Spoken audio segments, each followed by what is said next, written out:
स्वामी अवय मुक्तेश्वरानंद जी महाराज जो शंकराचार्य की पदवी पर विराजित हैं, आज जयपुर में आए हुए हैं और NSC 9 न्यूज़ के साथ में आज स्पेशल बातचीत के लिए तैयार हुए हैं। आइए चलते हैं, बातचीत करते हैं शंकराचार्य महोदय से। महाराज, सबसे पहले आपका NSC 9 न्यूज़ में बहुत बहुत स्वागत है। नारायण। महाराज, सबसे पहला प्रश्न यहीं से शुरू होता है कि आप विद्यार्थी जीवन में राजनीति में सक्रिय रहे ABVP से, और अब आप धर्म में आ गए, तो ये किस तरीके से आपका एकदम से कन्वर्ट हुआ कि आप राजनीति से धर्म में आए, या फिर आपने एक सन्यास का जीवन चुना? ऐसा है कि आप इतना तो जानते ही हैं कि आप आजकल कोई राजनीति में आता नहीं है। राजनीति वाले खुद देखते रहते हैं कौन विनिंग कैंडिडेट है, जिसको देखते हैं कि ये जीत सकता है उसके ऊपर डोरा डाल देते हैं।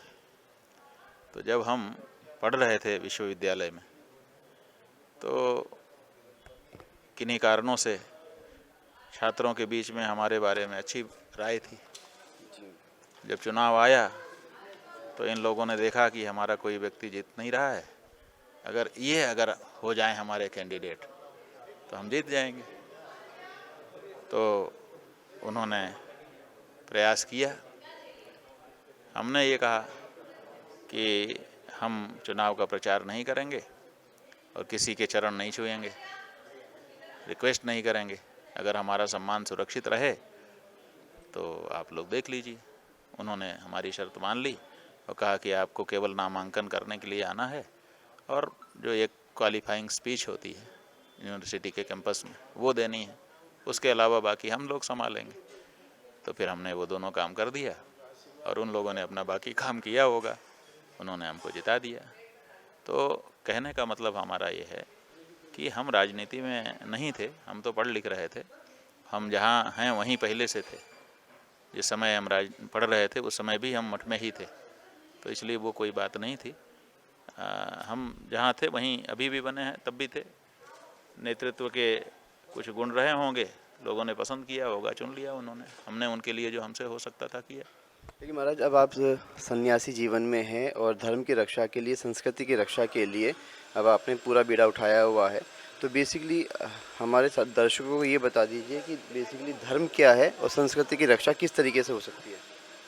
ऐसा है कि धर्म जो है वो एक ऐसी चीज़ है जो हमको ऊंचा उठाती है, और अधर्म एक ऐसी चीज़ है जो हमको नीचे गिराती है।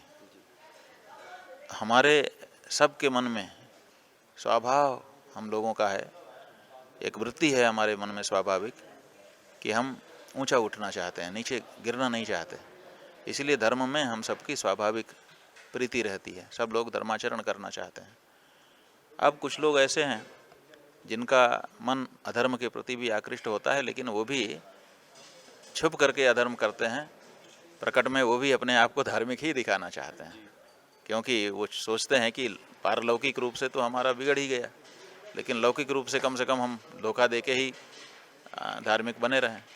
तो वो लोग वेशभूषा धार्मिकों की बना करके लोगों के साथ छल करते हैं। इसलिए उस छल के विरुद्ध ये हमारा अभियान है। गाय को लेकर भी आपने एक विश्वव्यापी अभियान चला रखा है कि गौ माता को राष्ट्रमाता का दर्जा मिले, और उसको लेकर भी आपके कई कार्यक्रम प्रस्तावित रहते हैं और कई कार्यक्रमों की आपने घोषणा भी कर रखी है। तो गाय माता को कब राष्ट्रमाता और गौ माता का दर्जा कब मिलेगा? ऐसा है कि कोई काम तब होता है जब हम पूरी तरह से उसको अपने हाथ में लेते हैं, उसको प्रायोरिटी बनाते हैं, वरीयता में लेते हैं, पूरा सामर्थ्य देते हैं, तो वो काम हो जाता है। हम सब के पास काम की बड़ी सूची है, लंबी, इतना ये करना है, टू डू लिस्ट बड़ी बनी हुई है, लेकिन उसमें से प्रायोरिटी में किसी को लेकर के जब हम सामर्थ्य लगा देते हैं तो वो हो जाता है। तो ऐसे ही हिंदुओं के सामने बहुत सारे काम हैं, लेकिन गौ माता का काम तो पहले है, क्योंकि हिंदुओं के घर में पहली रोटी गौ माता की होती है। इससे पता चलता है कि हमारे लिए गाय प्रथम है। तो जब गाय प्रथम है तो गाय के काम को प्रायोरिटी बनाना पड़ेगा, बाकी सब काम पीछे करके इस काम को पहले लेना पड़ेगा। तो हमने तो अपने स्तर पर ये ले लिया। अब हम चाहते हैं कि और भी लोग जो हमारे सच्चे हिंदू हैं वो भी प्रायोरिटी में गाय का काम लें और गाय की आवाज़ उठाएं, हो जाएगा। लेकिन महाराज जी, केंद्र की बात करें तो केंद्र में बीजेपी की सत्ता है, शासन है, और वो कहीं ना कहीं वो हिंदुत्व के वोट बैंक पे जीत के आते हैं, और कहीं ना कहीं चुनाव में भी उनका जो वोट बैंक का एक आधार था वो गायों के ऊपर भी केंद्रित था कि गौ माता की रक्षा करेंगे, गौ माता को राष्ट्र माता का दर्जा देंगे। और कई राज्यों में बीजेपी शासित राज्य भी हैं जहाँ पे बीजेपी की सरकार है। तो आपको कहाँ लगता है कि कहाँ गड़बड़ी है, कहाँ कमी है, कि ये मानसिकता की कमी है या इच्छा शक्ति की कमी है? ये इच्छा शक्ति की कमी है, क्योंकि पहले इन्होंने ये बात कही थी कि हम गौ माता की रक्षा करेंगे, हमें वोट दीजिए, सत्ता में ले आई। लोगों ने इनको सत्ता में डाल दिया, लेकिन सत्ता में आने के समय में जाने कब इनका संपर्क गौ हत्यारों से हो गया और ये उनसे चंदा लेने लगे, मोटा पैसा लेने लगे, और अब वो पैसा इनके मुंह लग गया। अब इसको छोड़ नहीं पा रहे हैं, और इसीलिए ये सत्ता में रहते हुए, समर्थ होते हुए भी गौ माता की रक्षा का कानून पारित नहीं कर रहे हैं। अभी अपने हाल ही में योगी आदित्यनाथ पे भी आरोप लगाया है कि वो गौ तस्कर हैं और वो कसाई का काम करते हैं, तो उसको किस तरीके से देखते हैं आप? बात यह है कि हमने उनसे कहा था कि आप ये गौ रक्षा का काम करिए, आपसे हमको अपेक्षा है। आप अपने आप को गोरक्षा पीठाधीश्वर कहते हैं, उस दृष्टि से भी, एक योगी यति सन्यासी कहते हैं, उस दृष्टि से भी, और भारतीय जनता पार्टी के नेता होकर के आए हैं, उस दृष्टि से भी, हर दृष्टि से आपका ये एक नैतिक कर्तव्य है कि आप गौ माता की रक्षा वाली बात करें। वो कहते हैं हमने तो कानून बनाया हुआ है। देखिए, कानून कागज में बन जाना अलग बात है, और मौके पर उसका इम्प्लीमेंटेशन हो जाना, क्रियान्वयन हो जाना, वो अलग बात है। क्रियान्वयन नहीं हो रहा है। अब जो इनके सांख्यिकीय आंकड़े हैं वही बता रहे हैं कि 4.8% गाय उत्तर प्रदेश में घट गई। दूसरे प्रदेशों में गाय बढ़ रही है, कुछ प्रदेशों में, यहाँ गाय घट रही है। तो एक योगी जहाँ पर प्रमुख हो सत्ता का, वहाँ पर लाखों गायें, 7-8 लाख गाय एक टेन्योर में घट जाएं, तो ये तो वो है। आखिर वो गायें कहाँ जा रही हैं, क्यों घट रही हैं? तो हमने ये सवाल पूछा, उसका वो जवाब देना नहीं चाहते हैं। उल्टे अपने लोगों को लगा करके दूसरे तरीके अपना करके हमको चुप कराना चाहते जो बेसिकली भी जो वहाँ प्रयागराज में जो पिछले महीनों या कुछ महीनों पहले कुछ हुआ, वो भी कहीं इस तरीके से होना चाहिए था या नहीं होना चाहिए था? दूसरा सवाल इसी से जुड़ा हुआ रहता है कि अगर वो वहाँ ऐसा हुआ तो वो किसके इशारों पे हुआ?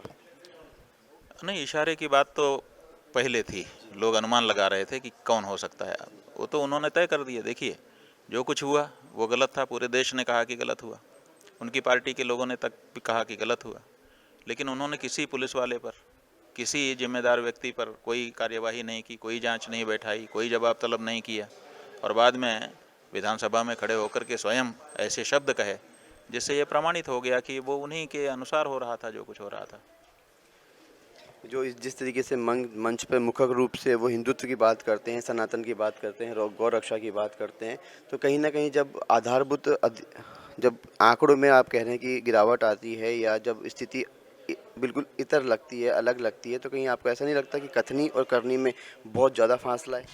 देखिए, जब हम भारत यात्रा पर जा रहे थे गौ माता का सम्मान ध्वज ले करके, तो हम अरुणाचल प्रदेश जाने वाले थे। अरुणाचल प्रदेश में एक ऑल अरुणाचल स्टूडेंट यूनियन है, वहाँ पर छात्र राजनीति ऊपर रहती है। तो वहाँ की छात्र यूनियन का आसू का एक सदस्य वीडियो बना करके सामने आया। उसने कहा, शंकराचार्य जी हमारे यहाँ आ रहे हैं, गौ माता की रक्षा करने के लिए आ रहे हैं, ठीक है वो आएँ, लेकिन हम उनका स्वागत तब करेंगे जब वो जिस उत्तर प्रदेश से चल के आ रहे हैं उस उत्तर प्रदेश, और उसने पूरा डाटा रख दिया, एकदम आधिकारिक डाटा कि ये हालत है। तो पहले हाँ, आंकड़े रख दिया कि उत्तर प्रदेश में गाय की ये हालत है, वहाँ सबसे ज़्यादा मारी जा रही है इस समय पूरे देश में। अगर सर्वाधिक बीफ का एक्सपोर्ट कहीं से हो रहा है तो उत्तर प्रदेश से हो रहा है। तो उसने कहा कि पहले उत्तर प्रदेश से चल के वो आ रहे हैं, तो पहले उत्तर प्रदेश में तो सही करके आएँ, तब हमारे यहाँ आएँ। उसके पहले अगर आएंगे तो हम विरोध करेंगे उनका, पहले वहाँ करके आएँ। तो हमने आदित्यनाथ जी से सार्वजनिक रूप से भी और व्यक्तिगत पत्र लिख करके भी कहा कि भाई ये, उसका वीडियो भी भेजा कि भाई ये देखिए, ये कह रहा है, अब उसको हम क्या जवाब दें, आप हमको ये बता दीजिए। वो तो संवाद ही नहीं करते हैं, और अब चारों तरफ उनके आंकड़े स्पष्ट हैं। तो ऐसी परिस्थिति में आखिर हमको हिंदू समाज की ओर से, जो हिंदू समाज लंबे समय से ये चाहता है कि गौ माता की रक्षा हो, उसकी तरफ से आवाज़ तो उठानी पड़ेगी। हम उठा रहे हैं। ये बात है। महाराज आखिर गलती कहाँ दिखाई देती है आपको? वो भी एक पीठ के पीठाधीश्वर रहे हैं भी, आप भी एक पीठ के पीठाधीश्वर हैं, शंकराचार्य की पदवी पे विराजमान हैं, तो कहाँ लगता है कि विरोधाभास क्यों और कहाँ से पैदा हो रहा है? देखिए, पीठ का पीठाधीश्वर नहीं है, वो उनका एक गोरक्षनाथ का मठ है, वो मठाधीश है। मठाधीश में और पीठाधीश्वर में अंतर होता है। आप दोनों को पैरेलल एक समान नहीं कह सकते।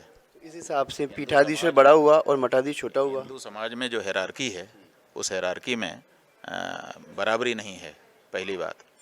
दूसरी बात यह है कि वो एक संप्रदाय का है। शंकराचार्य तो सनातन धर्म का जितने संप्रदाय हैं सब का है। तीसरी बात यह है कि उन्होंने योग धारण किया, योगी बन गए, घर छोड़ दिया। अभी बताते हैं उनके पिताजी मरे तब भी नहीं गए, ना उन्होंने संस्कार में भाग लिया। इसका मतलब वो कहते हैं कि मैं विरक्त हो गया, घर से निकल गया। तो जो घर से निकल जाता है, इसका मतलब उसने क्या छोड़ा? संसार छोड़ दिया। अब वो संसार ही नहीं रहा। तो हमारे यहाँ ये नियम है कि जो लोग संसार छोड़ देते हैं वो सांसारिक पदों पर नहीं बैठ सकते। तो ये जो मुख्यमंत्री का पद है, ये सांसारिक पद है, ये आध्यात्मिक पद नहीं है। राजसी भी है, ठीक है ना? तो राजसी भी है और सांसारिक पद है, उसमें सांसारिक साम दाम दंड भेद आदि चलते हैं। यहाँ धर्म के पद में ऐसा नहीं होता है। तो अगर कोई व्यक्ति धार्मिक हो गया है तो उसको अपने आत्मकल्याण का प्रयत्न करना चाहिए, लेकिन अगर उसके अंदर विशेष क्षमता है कि वो जन कल्याण भी कर सकता है, तो भी वो धार्मिक पदों पर विराजमान होकर के कार्य कर सकता है।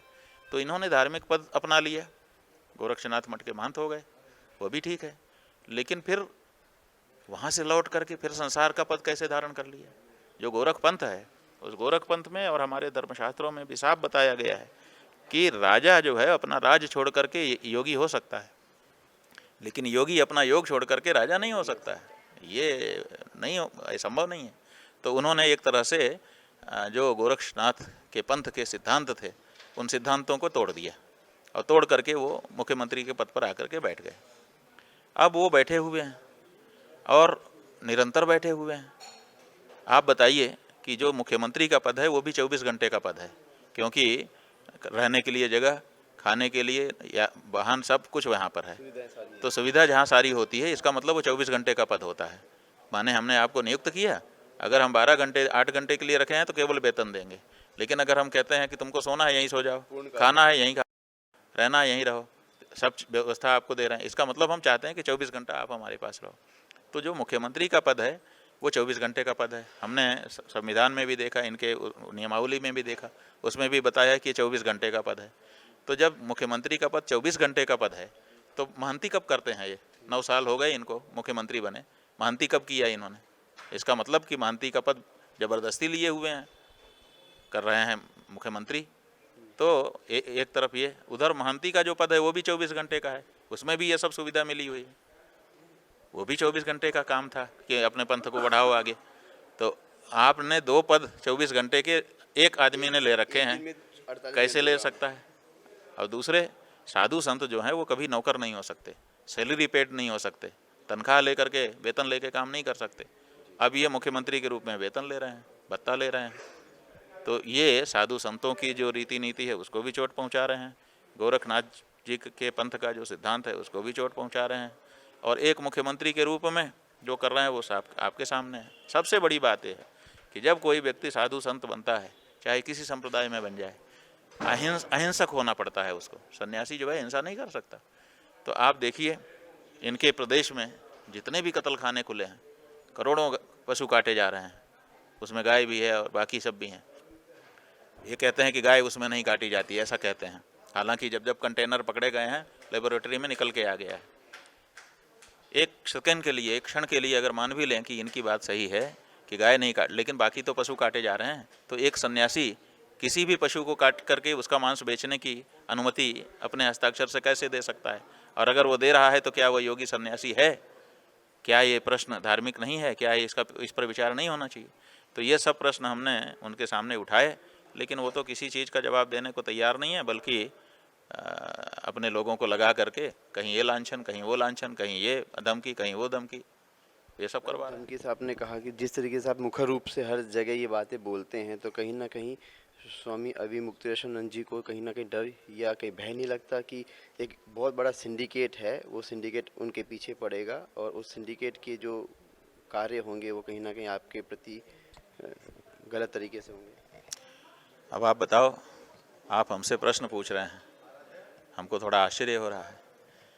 आप बताओ, अगर हमको भय होता तो हम ये बोलते? नहीं, लेकिन आप बोल तो पूरे बह रहे हैं, लेकिन कहीं ना कहीं मन में एक भाव आते हैं कभी। इसलिए देखिए, धर्म कार्य में भय नहीं होना चाहिए। धर्म कार्य जो है उसमें भय का क्या काम है? और अगर हम भय खाएंगे तो हम धर्म का रक्षण नहीं कर सकते। हमारे इतिहास में देखिए, जब जब धर्म की, समाज की, देश की रक्षा करने का मौका आया है तो लोगों ने प्राणों का मोह छोड़ा है, तभी कर पाए हैं। अगर वो प्राणों का मोह रखें तो न कर पाएंगे। तो इसलिए धर्म की रक्षा के लिए, गौ माता की रक्षा के लिए प्राणों का मोह जब तक हम नहीं छोड़ेंगे तब तक हम कर ही नहीं पाएंगे। इसलिए वो मोह छोड़ करके ही हम निकले हुए हैं, इसलिए हमें उस बारे में नहीं है। एक महाराज जी 2014 की बात करें तो जब प्रधानमंत्री पहली बार 2014 में बनारस से जब चुनाव लड़ रहे थे, तब मैं वहीं कवरेज कर रहा था। तब आपने खुल के उनका स्वागत किया था, अभिवादन किया था और उनको स्वीकार भी किया था। लेकिन आज की स्थिति में आप उस स्थिति को किस तरीके से देखते हैं? ऐसा है कि उस समय ऐसा प्रचार आप मीडिया के माध्यम से हुआ था, इनके बारे में ऐसा ऐसा बताया गया था कि लगता था कि इनसे बढ़िया हिंदू कोई होगा ही नहीं। तो एकदम खुल करके हिंदू धर्म के पक्ष में खड़े हुए व्यक्ति हैं। तो हम लोगों को यही तो अपेक्षा थी कि ऐसा ही कोई व्यक्ति आ जाए। तो हमारे यहाँ क्या हो रहा है कि तुष्टीकरण चल रहा था, हिंदुओं की कोई बात सुनी ही नहीं जाती थी, हिंदू अपनी कोई बात उठा ही नहीं सकता था, दूसरों की सुन ली जाती थी। तो हम लोग इस बारे में बहुत परेशान थे। तो हम लोगों को लगा कि ऐसा कोई नेता आ जाए जो हम हिंदुओं की बात सुने, पहले से हिंदू दिमाग हो उसका। तो मोदी जी को उसी रूप में प्रस्तुत किया गया मीडिया के माध्यम से। तो हम सब लोगों को बड़ी लालच हो गई, लोभ हो गया, बड़ी प्रसन्नता हो गई कि चलो ऐसा व्यक्ति आ गया। तो हम लोगों ने उनका समर्थन किया, वो विजयी हुए तो खुशी मनाई, उत्सव मनाया, सब कुछ किया। 5 साल तक चुप्पी मार करके बैठे रहे। ये बीच बीच में उनसे कहते थे तो उनके लोग कहते थे थोड़ा जम जाने दीजिए, थोड़ा जम जाने दीजिए। तो फिर छाती पे पत्थर रख के बैठे थे कि भाई चलो जम ही जाएं, करेंगे। फिर दूसरा टर्म आया, दूसरे टर्म में हम लोगों ने थोड़ा थोड़ा कहना शुरू किया। फिर तीसरा टर्म आ गया। अब देखिए, तीसरे टर्म के पहले हम लोगों ने बात उठा दी थी कि भाई ये गड़बड़ हो रहा है। तो अमित शाह जी आए, उन्होंने वक्तव्य दिया कि तीसरी बार प्रधानमंत्री बना दीजिए, गौ हत्यारों को उल्टा लटका के सीधा कर देंगे।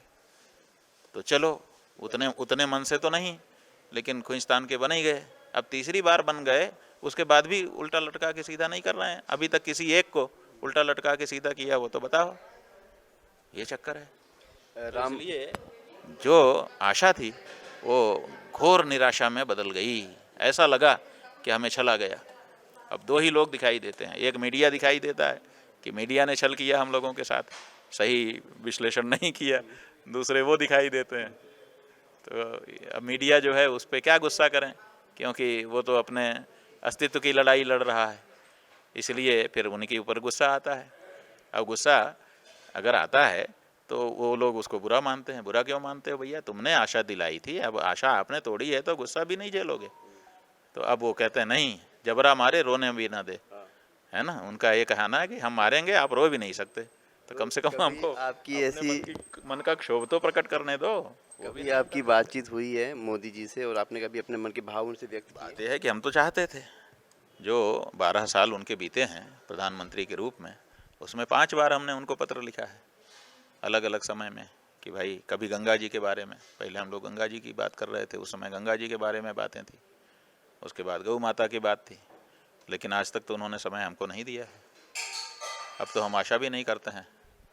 राम मंदिर को लेकर भी आपका विरोध था, तो क्या वो नहीं, गलत बात है। राम मंदिर के लोग, या हमारा कोई विरोध नहीं था। राम मंदिर बनने में राम मंदिर आपको के इनवाइट लिए तो हम लोगों ने अपना बहुत कुछ इनवाइट जब वो उसका हम मंदिर लोगों जब ने बनने उसके की लिए बात हुई योगदान थी, किया है। हमारा कोई राम मंदिर का विरोध नहीं था, ऐसा बिल्कुल मत कहिए। राम मंदिर बनने के बाद में हमारा जब जो उसकी है, प्रतिष्ठा की बात थी, हमारा जो है, जो वहाँ पर अशास्त्रीय प्रतिष्ठा की जा रही थी, प्रतिष्ठा के नाम पे नाटक किया जा रहा था, उसका विरोध था। और उसका तो आज भी है, सदा रहेगा। आप नाटक नहीं कर सकते। आप जो धर्म की नीति है, जो रीति है, उसके अनुसार ही आपको करना पड़ेगा। तो वो लोग वहाँ प्रतिष्ठा का नाटक कर रहे थे तो हमने विरोध किया। हम चाहते थे कि वो धर्म स्थान है, वहाँ पर शास्त्र की विधि के अनुसार सब कुछ हो। ये बात है। तो जिस तरीके से उसके बाद में आपने राहुल गांधी का भी 1-2 बार समर्थन किया है, तो उसके लिए क्या कहना चाहेंगे? नहीं नहीं, राहुल गांधी ने जब कुछ अच्छी बात कही तो हमने समर्थन किया, जब बुरी बात कही तो हमने विरोध भी किया। जब उन्होंने संसद में खड़े होकर के मनुस्मृति के बारे में गलत बयानी की तो हमने उनको नोटिस दिया, और नोटिस का जवाब न देने पर रिमाइंडर दिया, रिमाइंडर का जवाब न देने पर सेकंड रिमाइंडर, थर्ड रिमाइंडर दिया, और तब भी नहीं उन्होंने जवाब दिया तो हमने उनको हिंदू धर्म से बहिष्कृत करने की घोषणा कर दी। अगर ऐसा महाराज नहीं, आपको कोई नौबत नहीं की है उनके साथ, एक लेकिन कोई अच्छी बात कोई कहता है तो बात, हमको तो बात से मतलब है, काम से मतलब है। अगर संविधान आपको शक्तियों को प्रदत्त करा के ये अधिकार दे दे कि धर्म की और सनातन संस्कृति की स्थापना आप अपने हिसाब से कीजिए, तो सबसे पहले आपका जो रोड मैप होगा धर्म और सनातन संस्कृति को लेकर और गायों की रक्षा और गौमाता को राष्ट्र माता को घोषित करवा, तो कैसे करेंगे आप? ऐसा है कि अगर आपको कोई पद मिलेगा, प्रमोशन मिल गया मान लो, बहुत लंबा हम नहीं सोचते हैं, आप तो बहुत लंबा सोच के हमको दिखा रहे हो, लेकिन हम बहुत नहीं सोचते हैं, प्रमोशन मिल जाए तो आप सबसे पहले क्या करोगे? सबसे पहले अपने घर में अपनी माँ के पास जाओगे, उसको प्रणाम करोगे कि माँ तेरे आशीर्वाद से ये हो गया। तो ऐसे ही सबसे पहले तो गौ माता के पास जाना पड़ेगा कि माँ तेरे आशीर्वाद से आज ये सामर्थ्य मिली है। और प्रणाम करने का मतलब ये थोड़े हो कि केवल प्रणाम कर लेना, प्रणाम करने का मतलब कि वो सम्मान उसको मिल जाए, वो राष्ट्रमाता के रूप में विराजमान हो जाए, कोई उसका असम्मान करने की सोचे भी नहीं, उतना कड़क व्यवस्था बना देना पड़ेगा। तो वो हम चाहेंगे कि अगर कोई सामर्थ्यवान हिंदू बने, हम तो नहीं बन सकते क्योंकि हम तो सन्यासी हैं, हम कभी भी राजनीति का पद नहीं स्वीकार करेंगे, कभी भी कोई लौकिक पद स्वीकार नहीं कर सकते, संभव ही नहीं है, इसलिए हम तो कभी नहीं बनेंगे। लेकिन जो भी बने वो ऐसा ही होना चाहिए कि वो बनते ही पहला काम शपथ ग्रहण के बाद उसी मंच से घोषणा करे कि अब मैं गौ माता को पूरी कैबिनेट के साथ पहला प्रस्ताव पारित करके गौ माता घोषित करता हूँ, और आज से वो राष्ट्रमाता हैं, और आज से उनको पशु नहीं कहा जाएगा, आज से वो माता के रूप में रहेंगी और उनकी सेवा शुश्रूषा लेकिन करेगा। इसके लिए किस तरह का रोड मैप होना चाहिए ताकि एकदम बिल्कुल? कुछ रोड मैप की ज़रूरत नहीं। देखिए, हमने देखा, हमने खूब विचार किया कि ताकत किस में है, मोदी जी में है कि राहुल गांधी में है कि अखिलेश यादव में है कि इनमें है कि उनमें है, हमने सब सोचा, लेकिन हमको विचार करने के बाद पता चल गया कि असल ताकत इन सब किसी में नहीं है, ये सब एकदम पुतले हैं। असली ताकत वोट में है, वोटर में है, उसके मत में है। अगर वो गाय के लिए वोट करे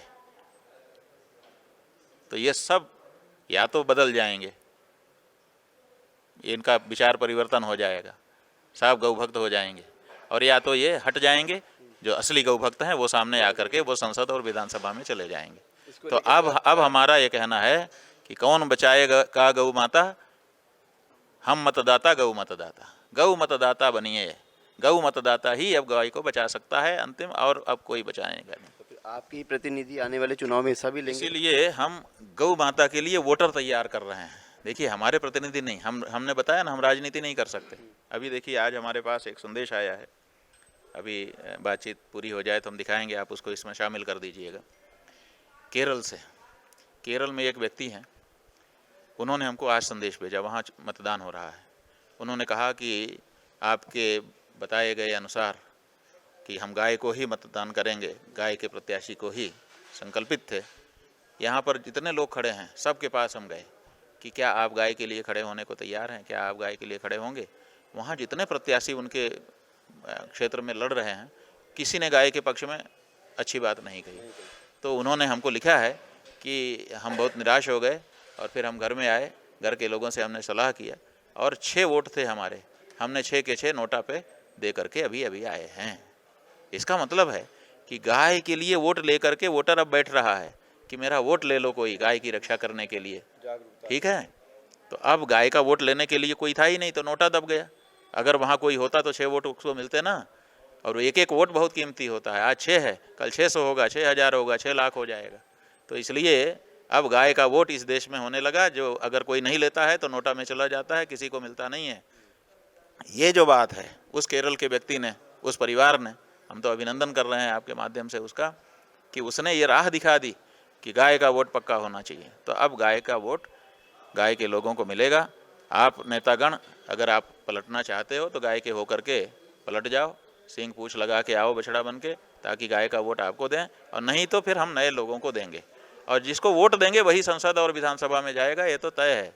इसलिए इसमें कुछ नहीं है कि आप बहुत बड़े हो, वोट अगर एक बार ना मिले सब चकनाचूर हो जाओगे। लेकिन महाराज एक समस्या और समझ में आती है, जब जब हम समाज की बात करते हैं कि गाय माता को माता तो मानते हैं, ये भी मानते हैं कि उसमें 64 कोटि देवी देवताओं का वास भी है और उनको माता के रूप में मानते भी हैं, लेकिन वो माता के रूप में तब तक मानते हैं जब तक वो गाय दूध देती है। कई गाय ऐसी होती है जो बांझ हो जाती हैं या वो दूध के काबिल नहीं रहती हैं, तो उनको कहीं ना कहीं गली पे प्लास्टिक और कचरा खाने के लिए छोड़ दिया जाता है। तो कहीं ना कहीं आपको ऐसा नहीं लगता कि समाज में भी बहुत ज़्यादा जागरूकता आनी चाहिए कि अगर कोई गाय हमें दिखे? ठीक है, बिल्कुल सही है। जागरूकता कैसे आएगी? ये दृश्य जो अभी दिखाई दे रहे हैं ये पहले अपने देश में नहीं थे। अपने देश में गाय के पीछे पीछे बड़े बड़े लोग चले, राजा महाराजा तक चले, भगवान श्री कृष्ण चले, राम चले, सब चले। तो गाय का इतना सम्मान अपने देश में था, और अब इतना अपमान है कि उसको दूध दो करके छोड़ दिया जा रहा है। ये क्यों हुआ? क्योंकि पहले भारत में गाय को पशु नहीं कहा जाता था, अब गाय को पशु कहा गया। जो अपने देश में पहले वेद पुराण शास्त्र थे उनमें गाय को माता कहा गया था। अंग्रेज आए, अंग्रेजों ने यहाँ पर जो व्यवस्था स्थापित की उसमें उन्होंने राज्य स्थापित किए। उन राज्यों में उन्होंने एक सूची रखी, राज्य सूची। उस सूची में पशुओं की सूची कि हमारे पास कितने पशु हैं एसेट के रूप में, और उसमें उन्होंने गाय को भी रख दिया कि गाय इतने गाय पशु हैं। अब जो पशु है, और बच्चे को पहली कक्षा में दूसरी कक्षा में पढ़ाया जा रहा है, गाय का फोटो छाप दिया, काउ इज एन एनिमल। अब यहीं से शुरुआत हुई बच्चे की। तो जब बच्चा बचपन से समझता है कि ये माँ है, और बच्चा जब समझता है कि ये पशु है, तो उसकी धारणा में अंतर आ जाता है। तो जब से अपने देश में ये पढ़ाई जाने लगी कि गाय एक पशु है, तब से ये दृश्य उत्पन्न हुआ है। अगर इस दृश्य को हटाना है तो उस पाठ्य पुस्तक को बदल देना। गाय माँ है, पशु हो जैसी होने पर भी पशु नहीं कहा है हमारी संस्कृति में, उसको माँ कहा गया है। एक बार कह दे, उसके बाद बच्चे की दृष्टि माँ की हो जाएगी, माँ को वैसा नहीं देखना चाहेगा। तो दृष्टि मूल में जाना पड़ता है, मूल में गड़बड़ी है, ऊपर ऊपर से नहीं होगा। इसलिए गाय को जब तक पशु कहा जाएगा तब तक गाय का सम्मान सुरक्षित नहीं रहेगा। इसलिए माँ कह के बुलाना उसके लिए बहुत ज़रूरी है। आपका देशवासियों से किस तरह की अपील करना चाहेंगे NSA 9 न्यूज़ के माध्यम से? अब बात यह है कि क्या अपील करें। हम तो यही कहना चाहेंगे कि दुनिया का कोई भी हिंदू दुनिया के किसी भी कोने में रहे, उसकी एक पहचान है। क्या पहचान है? उसकी पहचान है गोत्र। यहाँ पर जितने लोग बैठे हैं सबका कोई ना कोई गोत्र है। आपका है कोई गोत्र? आपका देखिए, आपका भी होगा ही, अत्रि गोत्र है। तो हम कोई भी हिंदू दुनिया में कहीं हो, गोत्र वाला होता है, बिना गोत्र का हिंदू नहीं होता। और गोत्र मतलब क्या है? गोत्र में दो अक्षर हैं, एक है गो और एक है त्र। गो का मतलब होता है गाय, और त्र माने उसकी रक्षा, त्रयिंग रक्षण है धातु से। तो गोत्र वाला होने का मतलब है कि हमारी पहचान ही है कि हम गौ रक्षक हैं। तो इसलिए अपनी पहचान को कम से कम मुकम्मल रखो, पक्की रखो। अगर तुम्हारी पहचान खो गई तो तुम भी खो जाओगे। इसलिए गाय की रक्षा तो कम से कम किए रखो। बाकी अभी हमको एक बहुत बड़ी विदुषी मिली थी, दिल्ली से हम आ रहे हैं, दिल्ली में। तो आधुनिक पढ़ाई लिखाई किया उन्होंने, बहुत बड़ी विदुषी हैं इस समय। तो उन्होंने चर्चा में हमको बताया कि मेरी माँ ने मुझे पढ़ाया लिखाया, बड़ी बड़ी जगहों पे भेजा, विदेश भी पढ़ने के लिए भेजा, बड़ा उनका सहयोग है। तो हमने कहा उन्होंने आपको क्या शिक्षा दी, कोई ख़ास बात हो तो बताइए। उन्होंने कहा उन्होंने दो चीज़ें हमको कही थी, तो बाकी उन्होंने सब छूट दे दी। का जो तेरी जो मर्जी हो बेटा तू करना, लेकिन दो बातें मेरी हैं। तो हमने उनसे पूछा कि क्या? तो उन्होंने कहा, एक तो उन्होंने कहा था कि चाहे कुछ करना, बस केवल एक बात मानना कि कभी गाय का मांस मत खाना। और हमने उनसे पूछा दूसरा, उन्होंने कहा कि अगर खा लो किसी कारण से तो हमें ना बताना कि हमने खा लिया है। ये दो बात उन्होंने हमसे कही थी। मैंने उसको जीवन में गांठ बांध लिया। ये माँ क्यों कह रही है बेटी से? विदेश भेजने पर भी उसको यही शिक्षा दे रही है कि ये ना करना, बाकी जो करना हो करना। तो इसका मतलब है कि अगर ये हो गया तो फिर हिंदू तो समाप्त हो जाएगा। तो कम से कम एक गांठ तो बची रहे। तो गाय की रक्षा ये हिंदुत्व की पहली गांठ है, पहला पहचान है। इसको तो कम से कम बनाओ। अच्छा, हम ये कहना चाहेंगे कि आपने सड़क के लिए, पानी के लिए, बिजली के लिए, इसके लिए उसके लिए, जात के नाम पे जाने कितने कारणों से अभी तक वोट दे दिया। 78 साल में जाने कितनी बार। गाय की रक्षा के लिए अभी तक वोट किया नहीं है। अब हम चाहते हैं कि अब हमारा हिंदू भाई, हमारी बहन, जब वोट का मौका आए, चाहे वो प्रदेश का हो चाहे देश का हो, तो गाय की रक्षा के लिए वोट करें। ये संकल्प सबको लेना होगा। सनातन संस्कृति को नष्ट करने के लिए विश्वव्यापी कई देशों की कई ताकतें, कई तरह की ताकतें, मैं नाम नहीं लेना चाहता, लेकिन वो कहीं ना कहीं संलिप्त है। इन सब चीज़ों को आध्यात्मिक और स्पिरिचुअलिटी पावर के साथ में किस तरीके से ख़त्म किया जाना चाहिए, या किस तरीके से आप देखते हैं भारत विश्व गुरु बनेगा, आध्यात्मिकता का एक वापस केंद्र होगा? बस वही हम कह रहे हैं ना कि हमको अपनी रक्षा करनी पड़ेगी। अपनी रक्षा मतलब हम तो अपने प्रतीकों के माध्यम से ही अपनी रक्षा कर सकते हैं। आप देखिए अल-बरूनी ने क्या लिखा है कि जब मुसलमान आए तो उन्होंने कश्मीर में क्या किया, उन्होंने गाय को मार करके, गाय की हथेलियाँ निकाल करके भगवान सूर्य का मंदिर था उसको तोड़ा और उसमें सूर्य की मूर्ति में पहना दिया। क्यों पहनाया? गाय की हथेलियाँ क्यों पहनाई? क्योंकि ये सबसे बड़ा अपमान था हिंदू का। इससे बड़ा अपमान हिंदू का नहीं हो सकता था। तो गाय को मारना ये बहुत बड़ा हिंदू का अपमान है, और गाय को बचाना यही हिंदू सम्मान है। हमको अपना कोई एक मामला तो सही रख लेना पड़ेगा कि भाई इस मामले में हम अभी तक नहीं हारे हैं। तो जब एक मामले में नहीं हारे तो बाकी 1000 मामले में हार भी गए तो भी मूछ फिर भी रहती है कि चलो भाई अभी मूछ मेरी सही है। तो एक मामला तो हम सही कर लें। कम से कम इस देश के हर बच्चे के अंदर इतना तो हो रहे कि वो जब ज़रूरत पड़े तो कह सके खड़ा होकर के कि हम उस देश के वासी हैं जहाँ गाय नहीं काटी जाती है। क्या आज हम और आप गर्व से इस बात को कह पाएंगे? नहीं कह पाएंगे। तो ये गर्व हमको प्राप्त करना है। बहुत ही अच्छी और बहुत ही अच्छी बातें अभी मुक्तेश्वरानंद महाराज जी ने बताई, और उनका कहना है कि सनातन संस्कृति को अगर जिंदा रखना है तो अपने अंदर की जो चेतना है उसको जगाए रखना पड़ेगा, और जागरूक रहना पड़ेगा समाज के प्रति, देश के प्रति और अपने कर्तव्य के प्रति भी। कैमरा पर्सन मुकेश मीणा के साथ दिव्य गौड़, NSA 9 न्यूज़, जयपुर।